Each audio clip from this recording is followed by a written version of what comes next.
Clara Whitmore pounded on the locked wooden door as another contraction tore through her body, rain soaking her thin dress, while the porch light flickered above her in the darkness. Don't forget to subscribe, share, and kindly hit the like button. It truly means a lot to us. Now sit back, relax, and enjoy. Let's dive into this unforgettable story. Ethan Whitmore stood inside the house, staring at the door but refusing to unlock it. He told himself the child was not his, that Clara had betrayed him, that mercy would only make him weak. Another scream pierced the night, raw and animal, echoing down the quiet street. Curtains shifted in neighboring windows, but no one stepped outside. The storm was loud, and so was pride. Clara slid down against the door, clutching her swollen stomach, whispering Ethan's name between gasps. Each contraction felt like punishment, as if her body carried both a child and a verdict. Inside, Ethan turned up the television to drown her out. The laughter from a late-night comedy clashed with the rhythm of her pain. He pressed his palms against his ears, convincing himself that silence meant innocence. Margaret Whitmore watched from the hallway, her face pale and tight. She had warned her son about anger, about the cost of humiliation, but he had chosen certainty over compassion. When Clara's knees buckled and she collapsed onto the cold concrete, Margaret's hand trembled over the lock. Ethan's voice cut through the house. "If you open that door, you choose her over me." The baby crowned beneath the storm. Clara bit down on her sleeve to keep from screaming again, tasting rain and fabric in fear. She was alone, truly alone, except for the life fighting to enter the world. A neighbor finally cracked a window, shouting that an ambulance was coming, though no siren could be heard. Clara pushed with the last of her strength, tears blurring the porch light into a halo. With one final cry, the child slipped into her shaking hands. His wail rose sharp and defiant, cutting through the storm, through the television noise, through Ethan's denial. Margaret opened the door at last. The sight on the doorstep silenced everyone. Clara lay drenched and trembling, cradling a newborn boy against her chest, her eyes fixed not on Ethan, but on the tiny face searching for warmth. Ethan stood frozen behind his mother, staring at the child who carried his eyes and the unmistakable line of his jaw.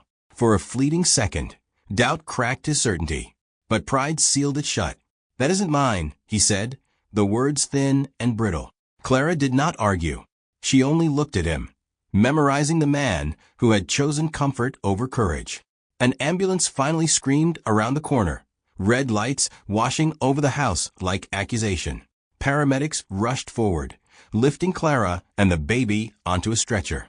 As they carried her away, Daniel Whitmore named in her heart before any paper gripped her finger with startling strength.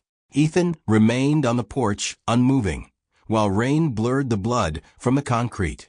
He told himself he felt nothing.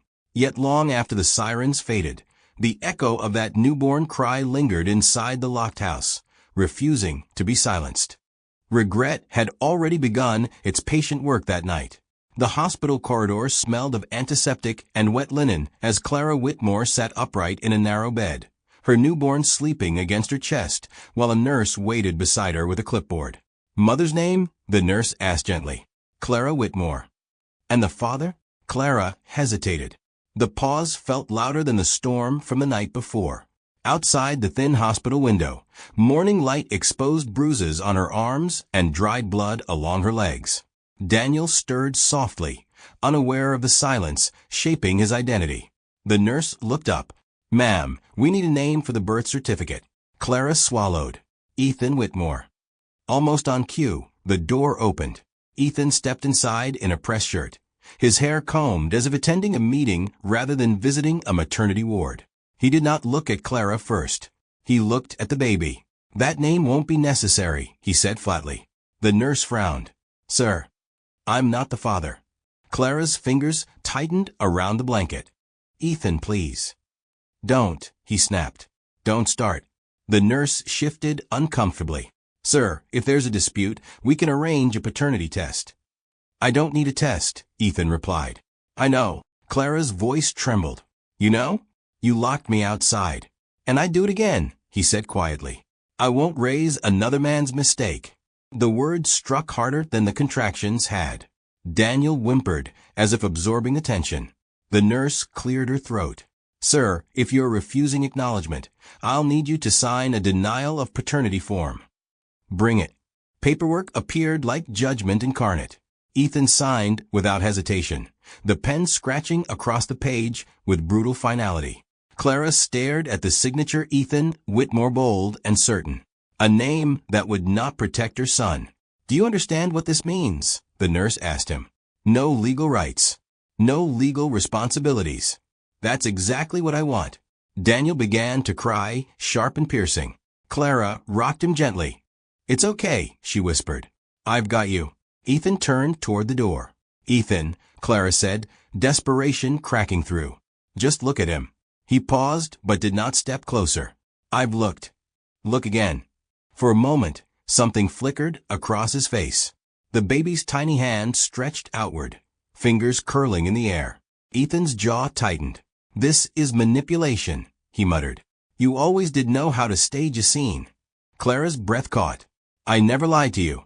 But the door had already closed behind him. The nurse exhaled slowly. I'm sorry. Clara nodded, though nothing about this felt survivable. Put only my name, she said softly. Mother, Clara Whitmore. Child, Daniel Whitmore. No middle name? Clara looked down at her son. Hope, she whispered. Daniel Hope Whitmore. Hours later, hospital administration informed her she would be discharged early. Without a cosigner, the private room was no longer covered. Bills were itemized with clinical indifference. As Clara dressed in donated clothes, she pressed her lips to Daniel's forehead. You will never beg for acknowledgement, she promised. Across town, Ethan folded the denial papers into a drawer beside his bed. He told himself it was finished. Clean. Resolved. Yet that night, when silence settled over the house, he thought he heard a newborn crying again. He turned off the light, but the echo followed him into sleep, and somewhere in the city, a birth certificate dried with only one signature, already carrying the weight of a father's absence. 8 years later, Daniel Whitmore stood in front of a cracked bathroom mirror, tying a faded school tie while staring at a space beside him where a father's reflection had never existed. Mom, he called.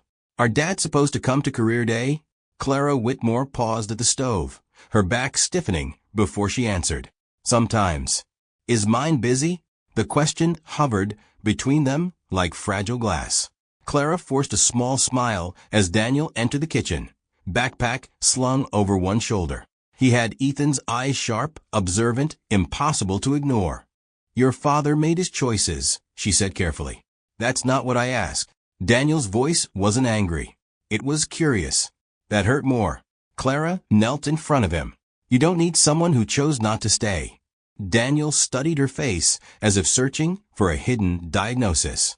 Did he not want me? The stove hissed behind her. He didn't understand what he was losing.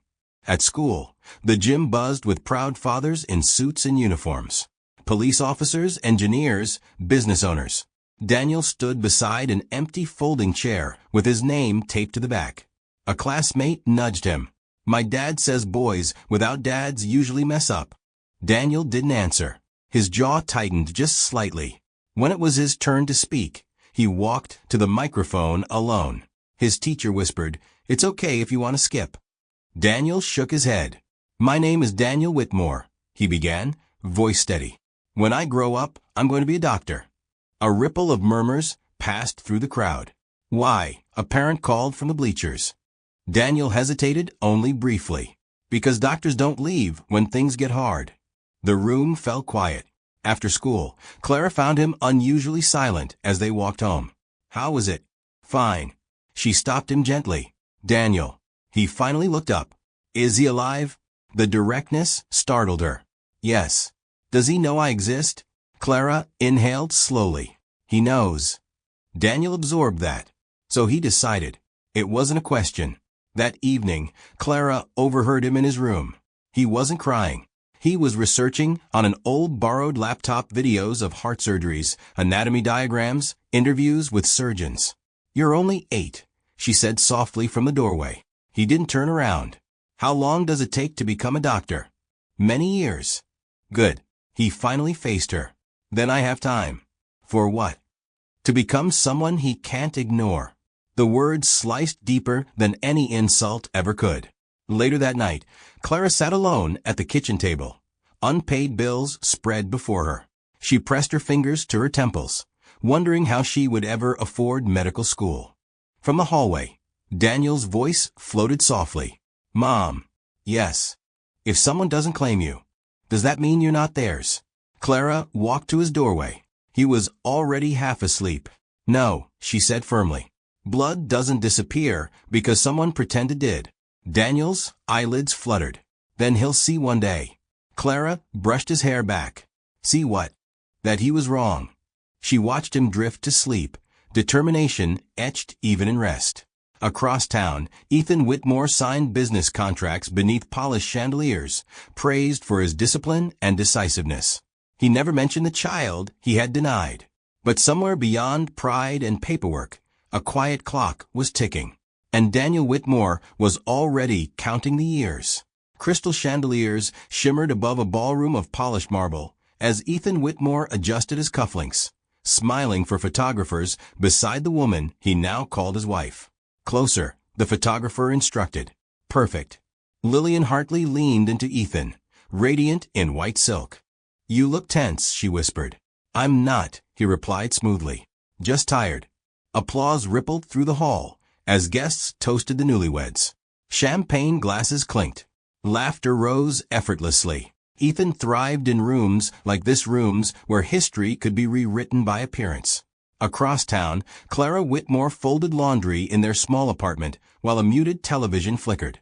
A social media notification flashed across her borrowed phone. Congratulations to Ethan Whitmore and Lillian Hartley. Clara stared at the wedding photo.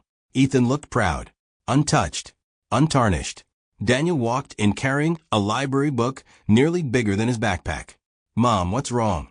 She locked the screen too quickly. Nothing. He tilted his head. You always say that when it's something. Clara forced a smile. Your homework. Finished. He paused. Is my father dead? The question landed harder than the wedding announcement. No, Clara answered quietly. Then where is he? She hesitated. Living his life. Without us. It wasn't bitterness in his voice. It was observation. Daniel stepped closer. Did he leave because of me? Clara's breath caught. No, but he left when I came. She crouched to his level. He left because he was afraid. Of what? Responsibility. Daniel absorbed that silently. So he's not brave. The simplicity of the conclusion stunned her. Later that night, Daniel lay in bed scrolling through an old tablet a classmate had helped him access. He found the wedding photos himself. He studied Ethan's smile carefully, analyzing it like a case study. He looks happy, Daniel said from the doorway. Clara froze in the kitchen. Daniel, he doesn't look like someone who made a mistake. Clara walked into his room slowly. Some mistakes don't show on the face. Daniel zoomed in on Ethan's eyes. Mine look like that. Clara sat beside him. You have his eyes. Do I have his heart? She swallowed. No, you have your own. Meanwhile, in the glow of his honeymoon suite, Ethan scrolled through congratulatory messages. Lillian traced circles on his chest. You've built such a clean life, she murmured. No complications. Ethan nodded. Exactly. Any past we should worry about? He hesitated only briefly. No, but sleep didn't come easily. In the silence, a memory slipped in rain on concrete, a newborn's cry, Clara's eyes. He turned onto his side and forced the image away. Days later, Daniel stood in the schoolyard as classmates discussed Ethan's high-profile wedding featured in a business magazine. That's your last name, right? One boy asked. Daniel didn't flinch. Common name. You think he'd claim you if he knew? Daniel met the boy's stare evenly. He knows. The bell rang. At home that evening, Clara noticed a shift. Daniel was quieter, but not weaker. Focused. What are you thinking about? She asked. He closed his science textbook carefully. If someone says you're nothing, he replied, the best answer isn't words. What is it? Proof. Clara watched him return to studying, posture straight, resolve hardening in subtle ways. Across the city, Ethan Whitmore raised a glass to his flawless future. He believed he had erased the past. But the past was growing, and it was patient. 16 years later, Daniel Whitmore stood at the kitchen sink rinsing blood from his knuckles after breaking up a fight at school, his jaw tight with restraint rather than anger. Clara Whitmore noticed immediately. "What happened?" "Nothing," he replied, though his swollen hand said otherwise. She took his wrist gently. "Daniel, they said I'd never make it to medical school," he muttered. "That people like me don't become surgeons. People like you? People without backing, without money, without a father." The word hung heavy between them. Clara released his hand slowly. "And what did you say?" Daniel met her eyes. "I didn't say anything." "Why not?" "Because arguing wastes time." That night, an acceptance letter arrived. Daniel tore it open carefully, breath shallow as he scanned the page. "Congratulations. You have been admitted to Northbridge School of Medicine." Clara pressed a hand over her mouth. "You did it." Daniel didn't smile widely. He exhaled slowly, like a climber reaching one ledge while seeing the mountain above. "It's not done." He flipped the page. Tuition breakdown. Silence swallowed the room. Clara's expression shifted. "We'll figure it out." "Mom, it's more than we make in 3 years."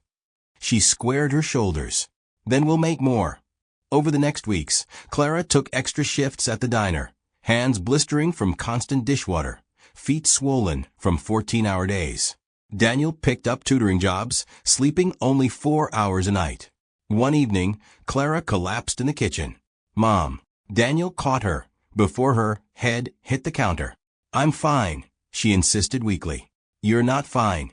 It's just exhaustion." He checked her pulse instinctively. Rapid. Uneven. "Have you seen a doctor?" he asked sharply. She looked away. "Mom, we can't afford unnecessary appointments." His voice hardened. "You are not unnecessary." The next morning, Daniel found her old jewelry box tucked in the back of her closet. Inside lay the one piece she had never sold, her wedding ring. He carried it into the kitchen. "No." Clara didn't look up from her coffee. "It's just metal. It's the last thing he gave you." "And that makes it valuable?" she asked quietly. Daniel placed it on the table. "We'll find another way." She shook her head. "I won't let you lose this chance because of sentiment." The pawn shop receipt felt heavier than gold. Weeks later, tuition was paid in installments.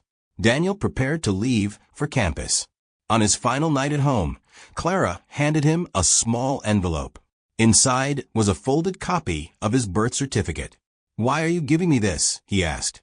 "So you never forget where you started." He scanned the paper. One signature. One parent. His jaw tightened. "Do you hate him?" Clara asked softly. Daniel thought carefully before answering. "No." "Why?" "Because hate keeps you connected." Clara's eyes shimmered. "I don't want connection," he continued. "I want distance." She reached for his face. "Promise me something." "What?" "When you become a doctor, don't let pain decide who deserves care." He hesitated. "That's how cycles repeat," she said. Daniel looked down at his hands, the same hands that once clenched in playground fights, now steady enough to hold scalpels one day. "I won't be him," he said quietly. Clara smiled through exhaustion. "You already aren't." Across the city, Ethan Whitmore attended a corporate gala celebrating record profits. Applause filled the room as he accepted an award for leadership and foresight. Leadership, foresight. He thanked his mentors, his wife, his ambition. He never mentioned sacrifice. He never mentioned Clara. He never mentioned Daniel. But somewhere deep beneath tailored suits and polished speeches, a faint unease stirred, subtle, irrational, persistent. Because while Ethan was building an empire outwardly, something else was building quietly in the distance. Skill, discipline, integrity. And Daniel Whitmore was no longer counting years. He was counting qualifications. The collapse happened mid-sentence. Ethan Whitmore was standing at the head of a glass conference table, outlining expansion plans, when his vision blurred and the room tilted sideways. "Sir?" one executive asked. Ethan gripped the edge of the table. "I'm fine." The words dissolved as a crushing pain seized his chest. His knees buckled. Papers scattered.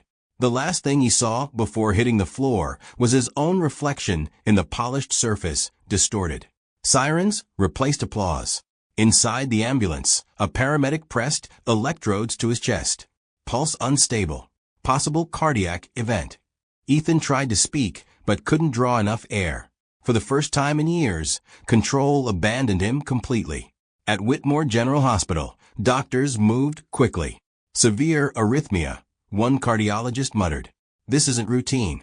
Ethan lay pale against sterile sheets, wires threading across his body like accusations. Lillian stood at the foot of the bed, trembling. He just needs medication, right? She asked. The cardiologist hesitated. It's more complicated. Tests revealed a rare structural defect in Ethan's heart, something that had likely gone undetected for years. How serious? Lillian demanded. Without corrective surgery, fatal. The word echoed. Ethan's eyes opened slowly. Surgery? He rasped. Yes, the doctor replied. But this procedure is highly specialized. Only a handful of surgeons in the country perform it successfully. Ethan swallowed. Find the best. Hours later, the hospital director, Dr. Helen Royce, entered the room with a thin file in her hand. We've consulted nationally, she began. There is one surgeon whose outcomes are unmatched. Ethan forced a faint smirk. Money isn't an issue. Dr. Royce shook her head gently. This isn't about money. She placed the file on his bedside table. Name, Dr. Daniel Whitmore, cardiothoracic specialist. The air shifted. Lillian leaned closer. Whitmore. Dr. Royce nodded. No relation to the hospital. He's independent. Brilliant. Youngest to perform this procedure with a 98% survival rate. Ethan stared at the name. His pulse monitor beeped erratically. It's a common surname, Lillian said quickly. Dr. Royce continued, unaware of the undercurrent. He trained overseas. Returned recently. He's selective about cases, but given the urgency, we believe he'll accept. Ethan's throat tightened. Whitmore. Daniel. The name pressed against something buried and unresolved. Schedule it, Ethan said sharply. Across town, Dr. Daniel Whitmore reviewed patient charts in his office when his assistant knocked. There's an urgent consult from Whitmore General. Daniel didn't look up. Send it. She placed the file before him. He scanned the medical summary first. Severe arrhythmia. Structural abnormality. High-risk intervention required. Then he saw the name. Ethan Whitmore. The room seemed to narrow. His assistant continued speaking. They're calling him a priority case. Wealthy. Influential. The board wants you. Daniel's fingers stilled on the page. He read the name again. Ethan Whitmore. His chest tightened not with fear, but recognition. Are you available? She asked. Daniel closed the file slowly. Years of discipline held his expression steady, but memory flickered behind his eyes. Rain on concrete, a locked door, his mother's exhausted voice. Doctor, the assistant prompted. Daniel stood and walked toward the window, city lights reflecting faintly against the glass. What are the odds without surgery? He asked. Minimal. He nodded once. Schedule a preliminary evaluation, Daniel said calmly. As his assistant left, he remained motionless, staring at his own reflection. Somewhere in another hospital room, Ethan Whitmore lay awake, staring at a ceiling he couldn't control, wondering why the name on that file felt less like coincidence and more like consequence. The past had just requested a consultation, and neither of them could decline what was coming next. Dr. Daniel Whitmore stood alone in his office, Ethan Whitmore's file open on the desk, the name staring back at him like something unfinished. His phone vibrated. Daniel. Clara's voice came through, steady but strained. The hospital called me. He closed his eyes briefly. I assumed they would. They said you're the only one who can perform the surgery. Silence stretched. Mom, he said quietly, it's just a case. Don't lie to me. He leaned back in his chair. It's a patient with a structural cardiac defect. It's him. The words settled heavily between them. Daniel walked toward the window, watching traffic move in orderly lines below. Yes.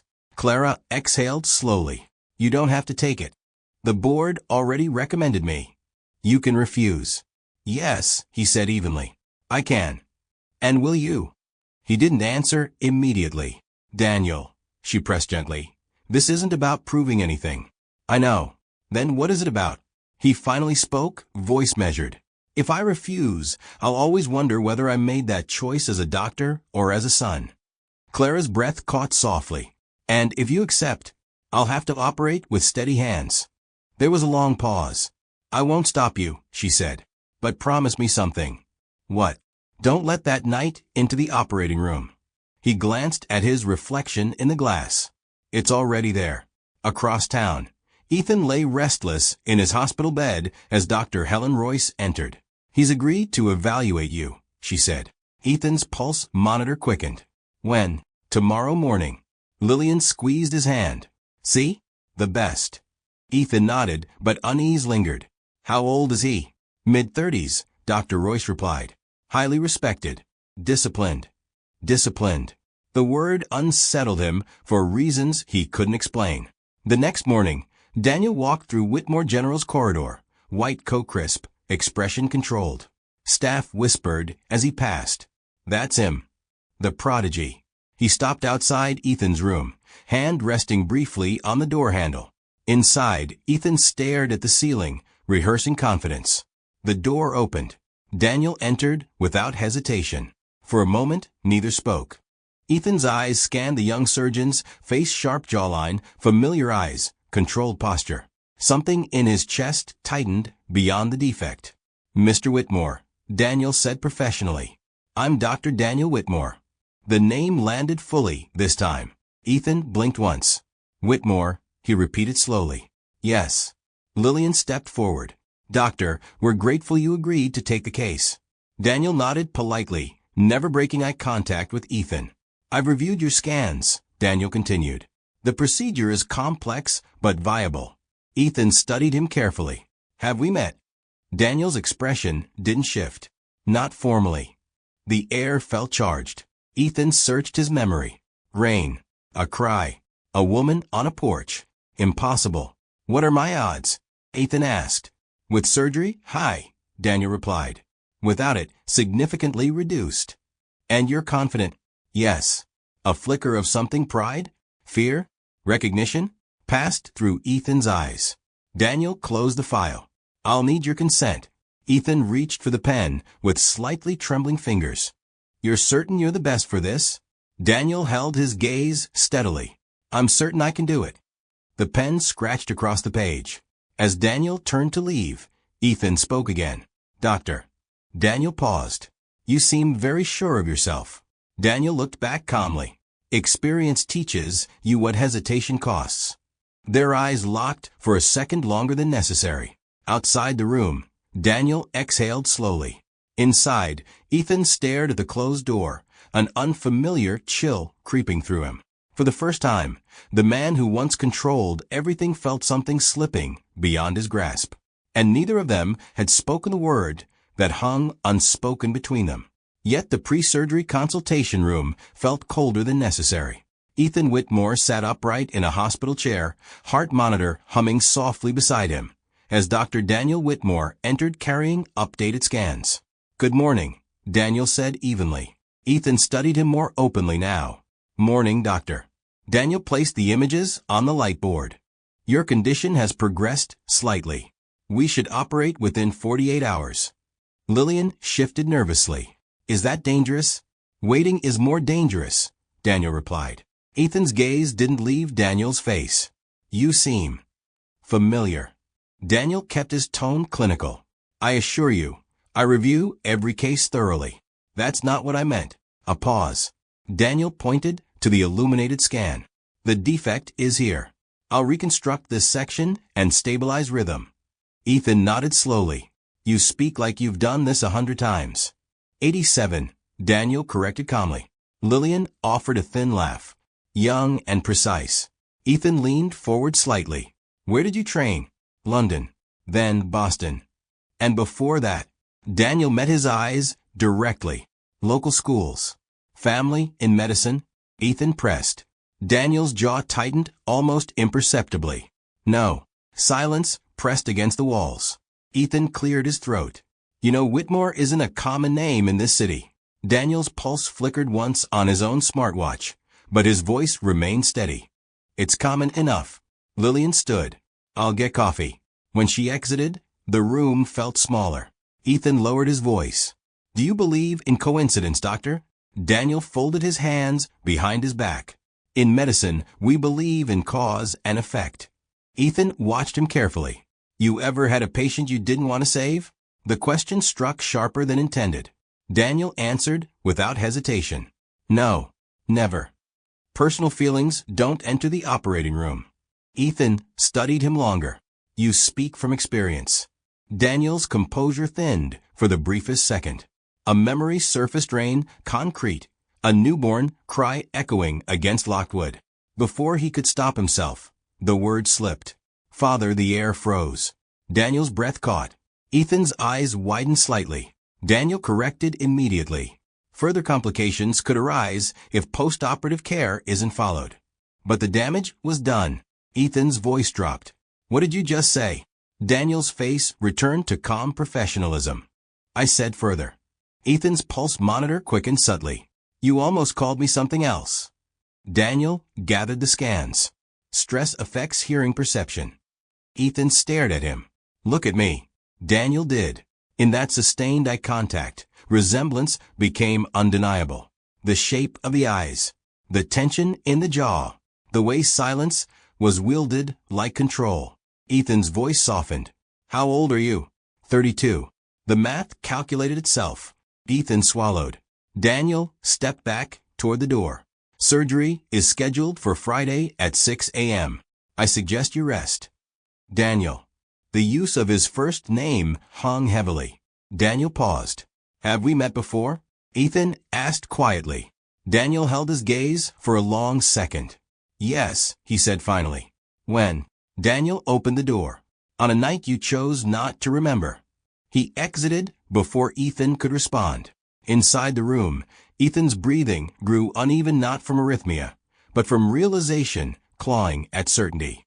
Images returned with cruel clarity. A storm. A locked door. A newborn's cry cutting through pride. Whitmore. Daniel. 32. His chest tightened. Across the corridor, Daniel leaned briefly against the wall, eyes closed, regaining composure. He whispered to himself, steady and firm, you are the surgeon. But down the hall, in a quiet hospital room, the man who once denied a child began to understand that coincidence had just looked him in the eye and called him by the name he tried to forget. Ethan Whitmore did not sleep that night. Every time he closed his eyes, the same image returned, rain slamming against the porch, Clara's trembling body on the concrete, a newborn's cry he had forced himself to ignore. At 3:17 a.m., he pressed the call button. When Dr. Daniel Whitmore entered, his expression was composed, but alert. You requested to see me. Ethan gestured weakly toward the chair. Sit. Daniel remained standing. Is your pain worsening? Yes, Ethan said quietly. But not the kind you can scan. Silence lingered. 32, Ethan continued. You said you're 32. Yes. And you grew up here. Yes. Ethan swallowed. Your mother. What's her name? Daniel's voice did not waver. Clara Whitmore. The name hit like impact trauma. Ethan's breathing grew uneven. Clara. Yes. My Clara. The possessive slipped out instinctively. Daniel's eyes sharpened. She was never owned. Ethan flinched. The monitor beside him beeped faster. I remember that night, Ethan whispered. Daniel didn't respond. I told myself things, Ethan continued. I told myself I was certain. That pride meant strength. Daniel's hands remained steady at his sides. And now, Ethan looked smaller somehow, diminished beneath hospital sheets. Now I'm not certain of anything. A long pause. You locked her out, Daniel said finally. Ethan's jaw trembled. I thought you thought what? That she betrayed me. So you punished her. Ethan's voice cracked. I punished myself. Daniel let that hang in the air. I hear that cry sometimes, Ethan admitted. Even now. Daniel's expression shifted just slightly. You should. Ethan met his gaze fully. Are you my son? The question hung between them, raw and unprotected. Daniel answered evenly. You signed a document saying I wasn't. That paper was anger. And this. Daniel gestured subtly to the heart monitor. What is this? Ethan's eyes filled unexpectedly. Consequence. Silence settled heavily. I don't deserve your skill, Ethan said. Or your time. Daniel's voice remained clinical. Deserve has nothing to do with surgery. Ethan struggled to sit upright. Daniel. If you are, I am, Daniel said quietly. The confirmation stripped away all remaining denial. Ethan's face folded under the weight of realization. I missed everything. Yes. Your first steps. Yes. Your graduation? Yes. Every birthday? Yes. Each answer landed like measured blows. Ethan's breath trembled. I was wrong. Daniel did not rush to comfort him. I told myself I was protecting my dignity, Ethan continued. But I destroyed it. Daniel's jaw tightened. You destroyed trust. Can you forgive me? The question came desperate, fragile. Daniel considered it carefully. Forgiveness isn't a switch, he said. It's a process. Will you try? Daniel stepped closer, meeting his eyes without anger, now only clarity. I will operate on you, he said calmly. That's not what I asked. I know. Ethan's voice broke. I was afraid. Daniel nodded once. So was she. The truth cut deeper than accusation. Footsteps approached in the hallway. Morning staff beginning their rounds. Ethan reached weakly toward him. Don't leave yet. Daniel gently stepped back. You once left someone outside in the rain, he said evenly. You survived that choice. Now you'll survive this one. He turned toward the door. Daniel, Ethan called softly. Daniel paused, but did not look back. I am sorry. Daniel's voice came measured and firm. So am I. He exited, leaving Ethan alone with machines, memory, and the unbearable realization that some apologies arrive only when time has already moved beyond repair. The operating room lights blazed white and unforgiving as Dr. Daniel Whitmore stood at the scrub sink, water rushing over steady hands that refused to tremble. A nurse approached quietly. You can still transfer the case. Daniel kept his eyes on the water. No, it wouldn't damage your reputation. This isn't about reputation. He dried his hands slowly, methodically, as if precision alone could quiet memory. Across the hall, Clara Whitmore sat in the waiting area, fingers interlocked tightly. She had insisted on coming, though she remained unseen by Ethan. When Daniel stepped out briefly before surgery, their eyes met. You don't have to do this, she whispered. Yes, he replied calmly. I do. For him. For me. Clara searched his face. Are you steady? He held her gaze. I am a surgeon. That was his answer. Inside the operating room, Ethan lay unconscious beneath sterile drapes, machines breathing rhythmically for him. The powerful man who once controlled outcomes now depended entirely on the son he denied. Time. Daniel asked.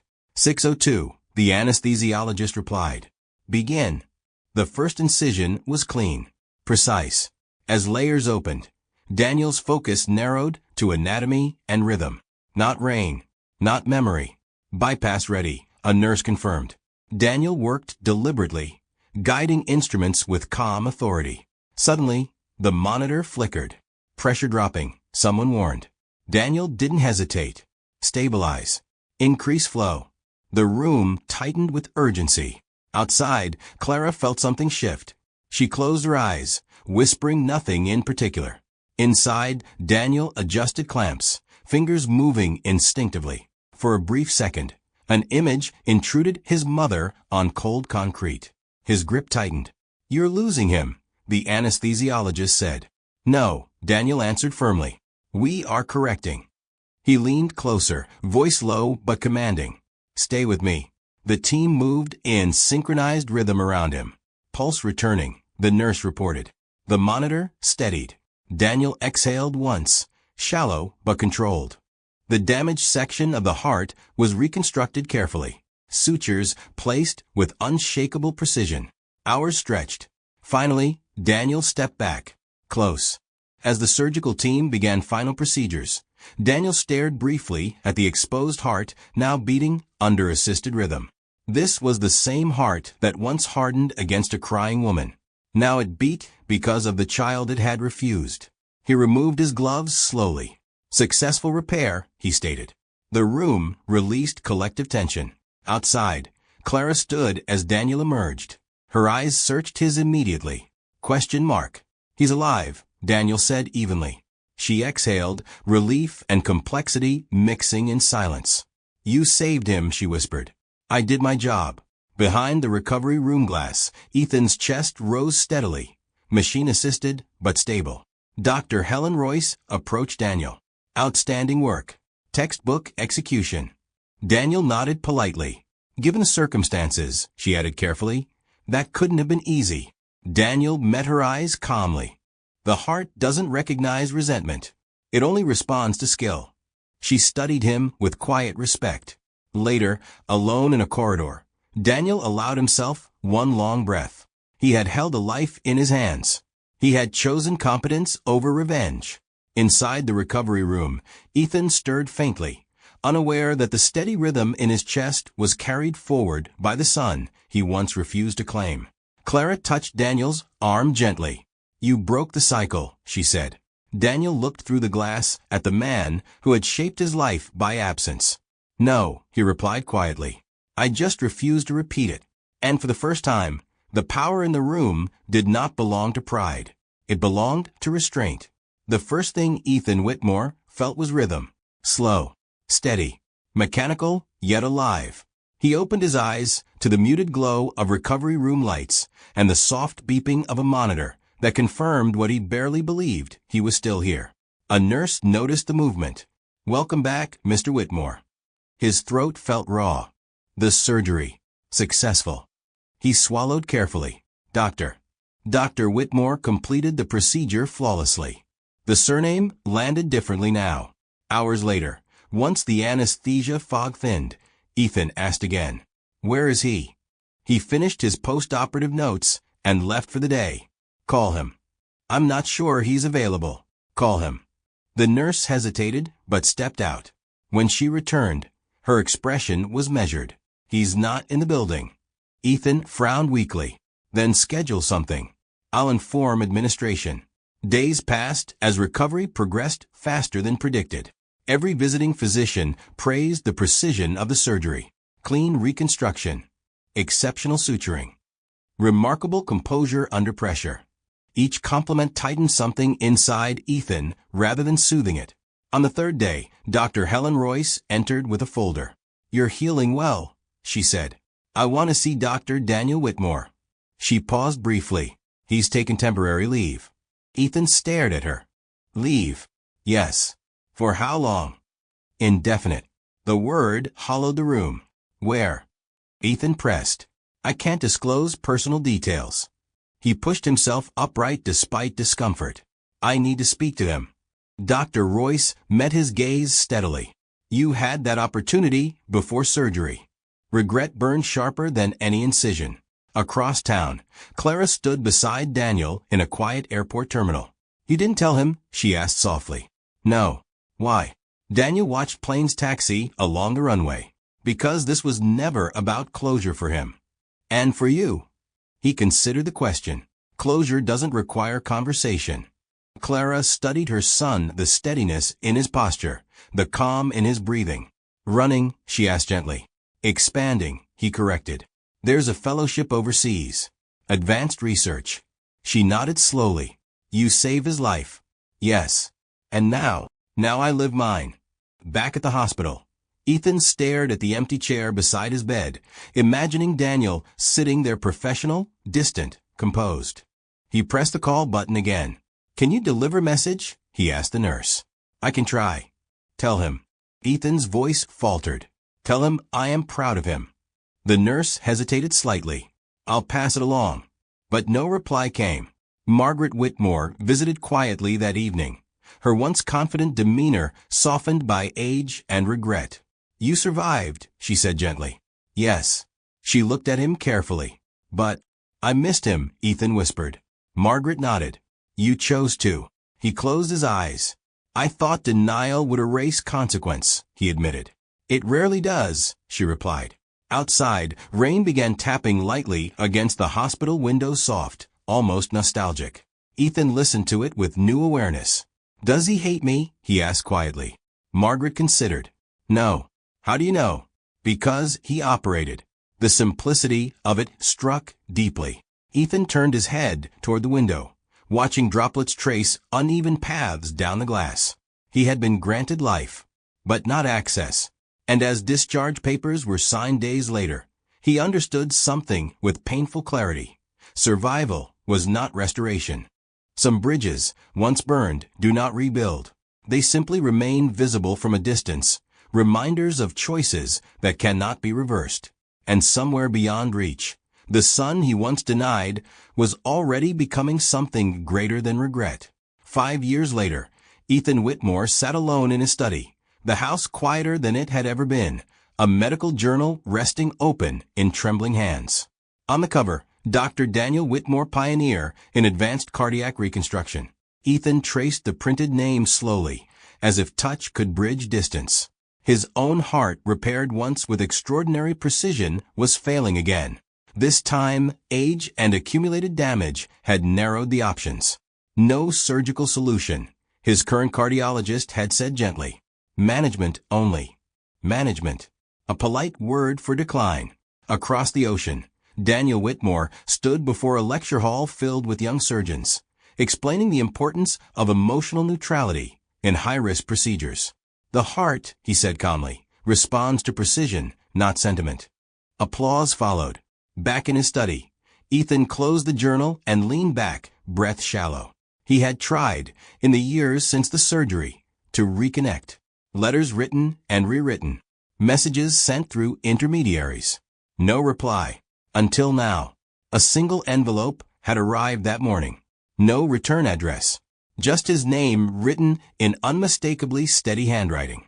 Ethan opened it carefully. Inside was a short letter. Mr. Whitmore, I was informed of your current condition. I am aware there is no operative intervention recommended. You once asked if forgiveness was possible. Forgiveness is not an event. It is a boundary. I do not carry anger, but I also do not carry expectation. I saved your life because I am a doctor. I did not return because I am your son. Live well with the time you have. Daniel Whitmore. Ethan read it twice. Then a third time. No bitterness. No cruelty. Just clarity. Clara Whitmore, now silver-haired but strong, sat beside Daniel on a quiet balcony overlooking a distant skyline. Did you send it? She asked. Yes. How do you feel? Daniel considered the horizon. Light. She nodded slowly. Regret is heavy. Yes. Do you still think about that night? Daniel's gaze remained steady. Not the way I used to. And him. I hope he understands. Back in his study, Ethan pressed the letter against his chest as if it were something fragile. He stood slowly and walked toward the large window overlooking manicured lawns he had once believed represented success. Rain began falling softly. Not a storm. Just steady. He closed his eyes and let memory return fully, this time Clara's voice, a newborn's cry, a door he had refused to open. I was wrong, he whispered into the empty room. There was no one to hear it now. No monitors beeping. No surgeons waiting. Just time moving forward without negotiation. Weeks later, as his condition worsened, Ethan requested one final thing. He asked that a donation be made anonymous to a maternal health foundation in Clara's name. It was small, insufficient, but sincere. On a quiet morning, Ethan Whitmore's heart finally surrendered, not violently, not dramatically, but with a tired acceptance of a man who had spent years outrunning consequence. Miles away, Daniel paused mid-sentence during a lecture, feeling an unexplainable stillness pass through him. He did not check the time. He did not ask questions. He simply continued speaking, steady and composed. Because fate had reunited them once in a hospital where life, death, and accountability